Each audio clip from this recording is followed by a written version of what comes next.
नमस्कार दोस्तों, स्वागत है आप सभी का हमारे YouTube चैनल बीबीसी बाय अंकित सर में। अब तक हम जो हमारा जो हमारी 11th की इकोनॉमिक्स है उस 11th क्लास की इकोनॉमिक्स में हम इंट्रोडक्शन वाला चैप्टर दे चुके थे। साथ ही साथ हम जो हमारा अब जो सीरीज स्टार्ट करने वाले हैं उस सीरीज में माइक्रो इकोनॉमिक्स है। उस माइक्रो इकोनॉमिक्स का जो हमारा फर्स्ट चैप्टर है, फर्स्ट जो टॉपिक हमने लिया है वो चैप्टर लिया है हमने थ्योरी ऑफ डिमांड। उस थ्योरी ऑफ डिमांड का हम एक वीडियो रिलीज कर चुके हैं जो कि आपको हमारे डिस्क्रिप्शन बॉक्स में मिल जाएगा उसका लिंक, और साथ ही साथ हमारे जो इंट्रोडक्शन का जो लिंक है वो भी हम आपको इस डिस्क्रिप्शन बॉक्स में दे रहे हैं। तो चलिए अब आज शुरू करते हैं हम उस डिमांड से आगे, जो कि हमारे इसी सीरीज में वीडियो नंबर 2 है। अब तक आपको मैं बता चुका था what is the meaning of demand. Demand refers to the sum total of the quantity demanded by an individual who is willing to buy and able to buy at the goods and services at the right price, right time and right place. So, अब तक हमने पढ़ लिया था what is the meaning of demand. Demand क्या चीज है, demand को कैसे डिराइव करते हैं, डिमांड किस तरीके से प्लेस होगी। अब हम आगे जो बात कर रहे हैं वो हमारा जो टॉपिक है वो नेक्स्ट है determinants of demand. How the demand is determined, कि डिमांड को कैसे डिसाइड किया जाता है, कैसे डिटरमाइन करते हैं, किस तरीके से पता चलता है कि कभी किसी बाजार में कोई आदमी ज्यादा गुड्स खरीदेगा या कोई कम गुड्स खरीदता है, कैसे डिसाइड होगा how a person can purchase more of that good at the same price whereas the another person purchase the less goods at the same prices. तो ये कुछ चीजें हैं जिसको हम डिटरमिनेंट्स कहते हैं। डिटरमिनेंट्स ऑफ डिमांड यानी मांग के निर्धारक तत्व, किस तरीके से डिमांड को डिसाइड किया जा सकता है, या फिर फैक्टर्स अफेक्टिंग डिमांड, कि डिमांड कैसे, ऐसे कौन कौन से फैक्टर्स हैं जो कि हमारे किसी भी प्रोडक्ट के या किसी भी डिमांड को डिटरमाइन करेगी। So for this there is a functional relationship between the demand and some factors. This is the demand function. एक मार्क का आपका क्वेश्चन आ सकता है what is the meaning of demand function। तो डिमांड फंक्शन में आपको केवल यही लाइन लिखनी होगी, इस लाइन को ही हम डिमांड फंक्शन कहते हैं। So what is demand function? Demand function is equals to QDC is equal to F P P R Y T S P P S P F F O etc. अब ये चीजों को हमें पता ही नहीं है कि आखिर इसका मीनिंग है क्या, ठीक है, हम तो इन सब चीजों के बारे में नहीं जानते। तो व्हाट इज दैट मीनिंग, इस चीज का हमारा मतलब क्या होगा। तो QDC where the QDC refers to quantity demanded by consumer. एक कंज्यूमर ने कितनी क्वांटिटी डिमांड की, ये किस पे डिपेंड करेगा, इन कुछ फैक्टर्स पे। कौन से फैक्टर्स, ये वाले फैक्टर्स हैं। वापस सुन लीजिए आप, QDC means quantity demanded by consumer. एक कंज्यूमर ने कितनी क्वांटिटी डिमांड की है, ये किस बात पे डिपेंड करता है, इन फैक्टर्स के ऊपर। तो ये फैक्टर्स कौन से हैं, F is equals to factors of demand। Factors of demand means कि किस तरीके के जो हमारे गुड्स हैं उन गुड्स के डिमांड के जो फैक्टर्स हैं वो कौन कौन से ऐसे फैक्टर्स थे जिससे किसी भी प्रोडक्ट की डिमांड डिसाइड होती है। तो these are the factors. First, P refers to price of own commodity. The second, PR is equals to price of related goods. Third one is income of the consumer. Fourth one is T, taste and preferences, or we can say that selection and priority for the commodity. Next, SP means the size of the population, or we can say that the size of the market. Next one is PS. PS means structure of population, वहां का structure कैसा था। PF future expectation, or we can say that the price possibilities in future, कि future में क्या prices होने वाले हैं। Next है festivals and O means others। तो ये कुछ डिटरमिनेंट्स थे जिनके बेसिस पे हमारे गुड्स की डिमांड डिसाइड होगी। पर अब बाबा ने इसको याद कैसे किया जाए, तो बहुत लेंथी टॉपिक है और इतनी चीजें तो हमें याद भी नहीं होती। तो इसको याद करने का एक सिंपलेस्ट तरीका है, वो सिंपलेस्ट एक एक्रोनी बनाई है, उस एक्रोनी को आप याद रखेंगे तो आप बिल्कुल एक्रोनी के साथ साथ इसको पूरा का पूरा सीक्वेंस वाइज याद कर सकते हैं। पहली बात तो मैं आपको बता दूं, इसको कोई सीक्वेंसेस की जरूरत नहीं है, बट ये कहते हैं कि प्राइस ऑफ कमोडिटी और price of related goods and the income of consumer, ये हमारे इंडिविजुअल डिटरमिनेंट्स होते हैं, जबकि बाकी के मार्केट फैक्टर्स हैं। क्योंकि ये इंडिविजुअल टू इंडिविजुअल हर आदमी को अलग अलग वैरी करेंगे। हो सकता है कोई ज्यादा खरीदे कोई कम खरीदे। जैसे कि एग्जांपल दूं मैं आपको, हो सकता है मेरी इनकम कम है इसलिए मैंने डिमांड कम की, नैन्सी की इनकम ज्यादा है इसलिए उसने डिमांड ज्यादा की है। तो ये चीज क्या होगी हमारे लिए, कुछ फैक्टर्स हैं, उन फैक्टर्स के बेसिस पे ये इंडिविजुअल फैक्टर थे। जबकि अगर अपन कहते हैं कि फ्यूचर में अगर प्राइस चेंज होने वाले हैं, जैसे पेट्रोल महंगा हो जाता है या सस्ता होता है, तो वो पूरे मार्केट को एक साथ एक तरीके से इफेक्ट डालेगा। तो चलिए, ये हमारे इंडिविजुअल डिटरमिनेंट और वो मार्केट डिटरमिनेंट्स हैं। लेकिन इनको याद करने का तरीका क्या, याद करने के लिए हमारे पास एक एक्रोनी है। वो एक्रोनी क्या, गौर से सुनिएगा। प्रिया प्यार ये तेरा, साला पीछे पड़ गया फना होके। बस इसमें आपकी पूरी डिटरमिनेंट्स आ गए। आई रिपीट, प्रिया प्यार ये तेरा, साला पीछे पड़ गया फना ओके। इसमें आपकी पूरी एक्रोनी आ गई है। कैसे? देखिए इसमें Priya, P means Priya, PR means प्यार, वाई मीन्स ये, टी मीन्स तेरा, SP means structure of population, PS means size of population, PF means future expectation, F means festivals, O means other. Priya प्यार ये तेरा, साला पीछे पड़ गया फना ओके। प्रिया प्यार ये तेरा, साला पीछे पड़ गया फना ओके। That's it. इसके अलावा और कुछ नहीं है। आपने अगर ये याद हो गया क्यों नहीं, अब आप अपने आप में रिपीट कीजिए, प्रिया प्यार ये तेरा, साला पीछे पड़ गया फना ओके। दैट्स इट, बस यही चीजें हैं। सो अब इन चीजों में हम कैसे स्टार्ट करेंगे, ये डिटरमिनेंट्स कैसे डिसाइड होते हैं। तो सबसे पहले हम किसको लेकर के चलते हैं? प्रिया को, जो कि हमारी पूरी फिल्म का एक लीड कैरेक्टर है। इस पूरे डिटरमिनेंट्स के अंदर हमारे पास जितने भी हमारे जो फैक्टर्स हैं, उन फैक्टर्स की अगर बात की जाए तो सबसे लीड कैरेक्टर यही है, प्रिया है। तो इस प्रिया की अगर बात करें तो Priya, how the Priya can decide the demand of the commodity. तो देखिए इसमें हमारे पास में जो प्राइसेस हैं, सबसे पहले अगर हम बात करें what is the meaning of the price, तो फर्स्ट हमारा जो डिटरमिनेंट था वो डिटरमिनेंट था क्या? Price of own commodity. Price of own commodity, how the price of goods can be decided, the demand of that goods. किसी भी commodity के लिए डिमांड कैसे डिसाइड करेगी? तो सबसे पहली चीज आप मुझे एक बात बताइए, जब भी आप बाजार जाते हैं, everything is practical and logical, सब कुछ वैसा है। Just imagine yourself. मैंने आपको पहले भी कहा था कि डिमांड वाला चैप्टर पढ़ते वक्त हमें दो बातें याद रखनी है, आपकी मेंटलिटी हो कंज्यूमर वाली, और अपने आप को एक मिडिल क्लास फैमिली से बिलोंग करते हुए रखना, तो आप हो सकता है इसको ज्यादा रिलेट कर पाओगे।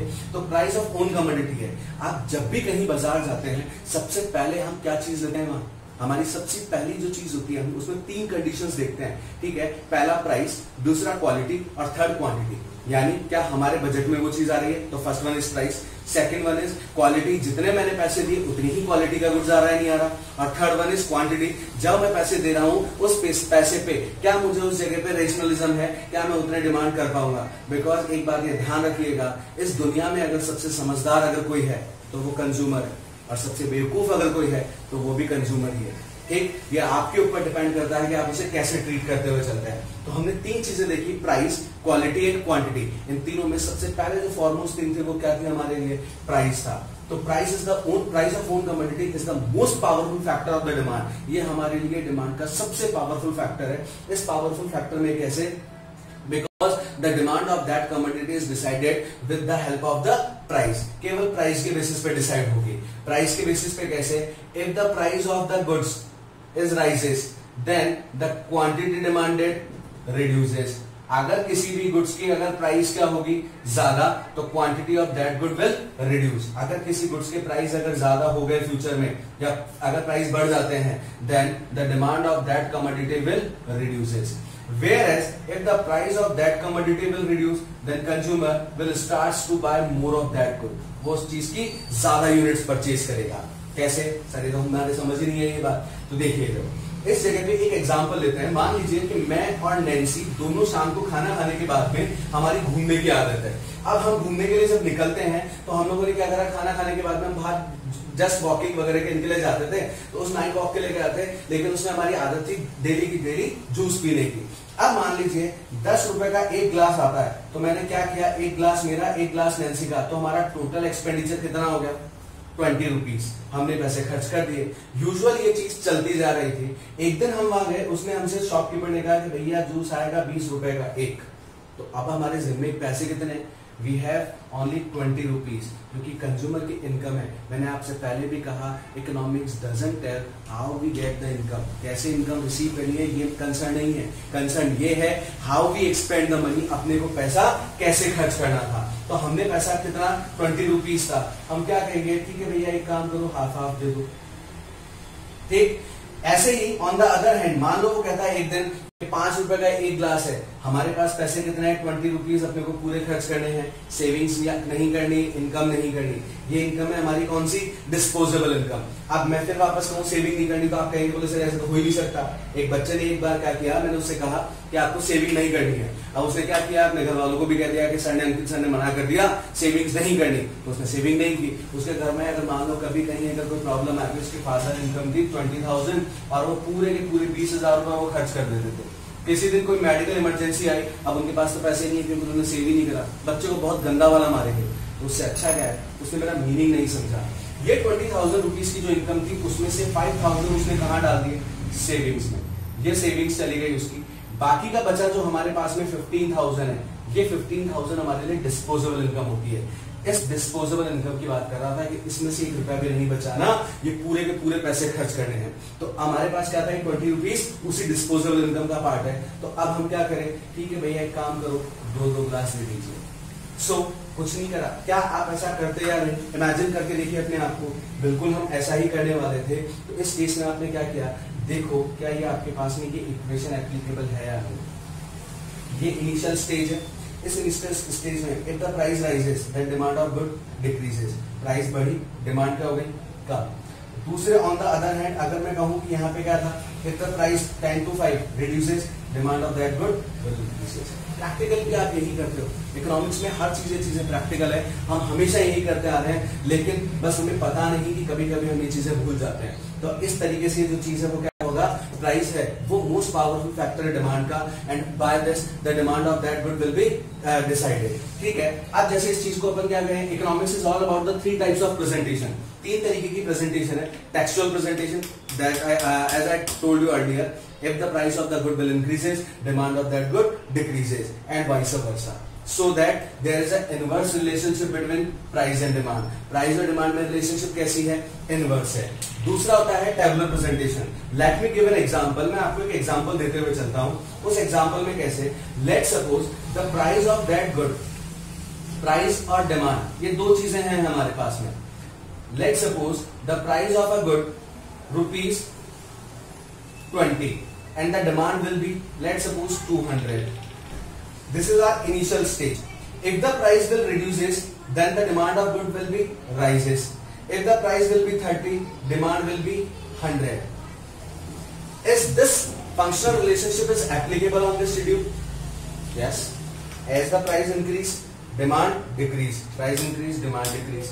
उल्टा ले लीजिए, if the price decreases, demand will increases. तो यानी ये क्या था, ये इनवर्स रिलेशनशिप यहाँ पे एप्लीकेबल है। Second type of presentation that is demand schedule. Demand schedule means ये हमारे लिए क्या था, डिमांड शेड्यूल का मतलब क्या हो गया, टेबुलर प्रेजेंटेशन हो गया।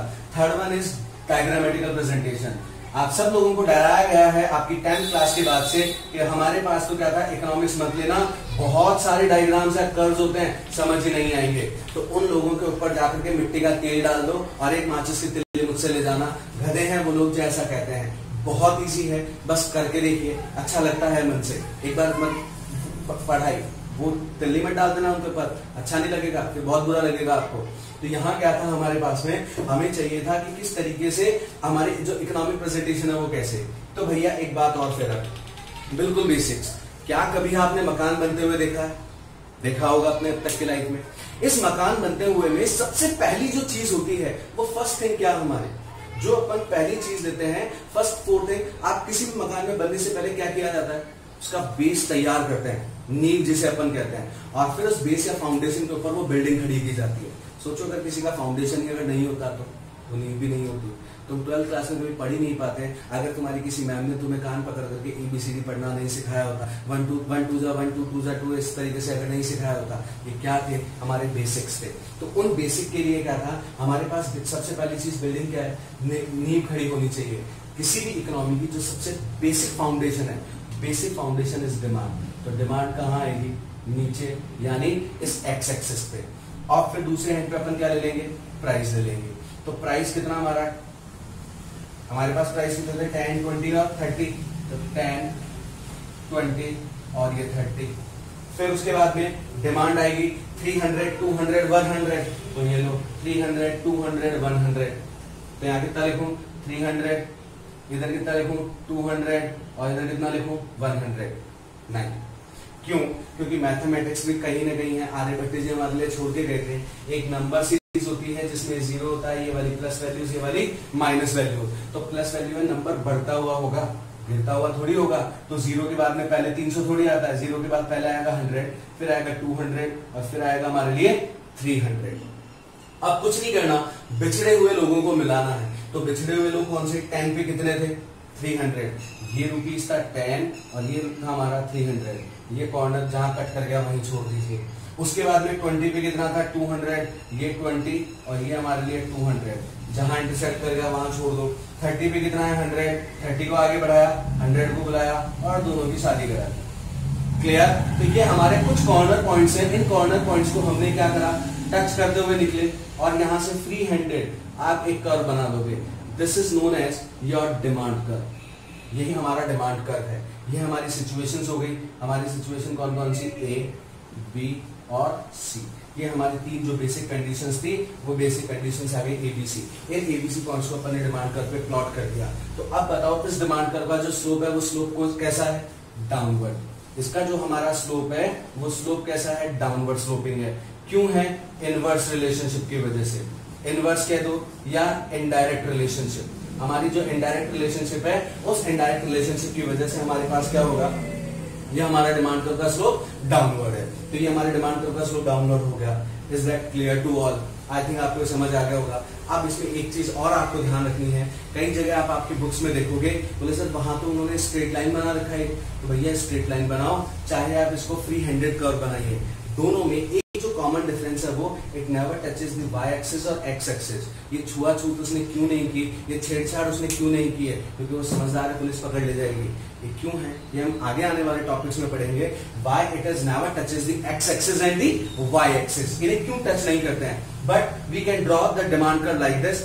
फ्री हैंडेड भी बना सकते हैं आप और स्ट्रेट लाइन भी। बुक्स वाले फ्री हैंडेड इसलिए नहीं बनाते क्योंकि उनको कर्व को वापस शीट करने में बहुत टाइम लगता है, क्योंकि जो बुक लिखता है वही उसको टाइप नहीं करता। तो आप वो भी चीज ले सकते हो, बट स्लोप डाउनवर्ड होना चाहिए जो कि दोनों में है। उस जगह पे टच नहीं करता रहना चाहिए, वो भी दोनों में है। तो आप फ्री हैंडेड भी एक कर्व बना सकते हैं। तो ये था हमारे लिए price of own commodity increases, demand decreases, price decreases, demand increases. There is a inverse और द नेगेटिव और we can say that the indirect relationship है, so that the demand curve slope is downward। कि हमारे demand curve का जो slope है वो downward है। There are the 3 types of presentation: textual, tabular and diagrammatical।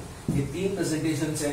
अब इस जगह पे आप लोगों ने देखा कि हमारे पास नॉर्मली जो हम लोग करते हैं कि कोई चीज अगर महंगी है तो डिमांड क्या करते, तो आप उसकी कम नहीं खरीदते, और कोई चीज अगर आपको सस्ती मिल रही है तो आप क्या कर लेते हैं, उसकी डिमांड ज्यादा कर लेते हैं। यही एक्चुअल में डिमांड है। मार्केट में प्राइस इसी तरह प्राइस मैकेनिज्म है, वो इसी बेसिस पे चलता है। तो ये था हमारा first topic Priya, that is price of own commodity. अब आने वाले जो टॉपिक्स हैं जैसे प्याज, ये 13 साला पीछे पड़ गया फना, ओके, इनको हम हमारे नेक्स्ट वीडियोस में कवर करेंगे।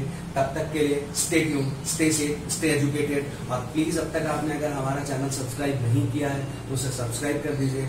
आने वाली अपडेट्स आपको इसी तरीके से मिलती रहेगी। हमारे ये वीडियो अगर आपको पसंद आया तो प्लीज इसे लाइक कीजिए और अपने दोस्तों के साथ में शेयर कीजिए। धन्यवाद और अपना प्यार और साथ हमेशा हमारे साथ बना रहिए।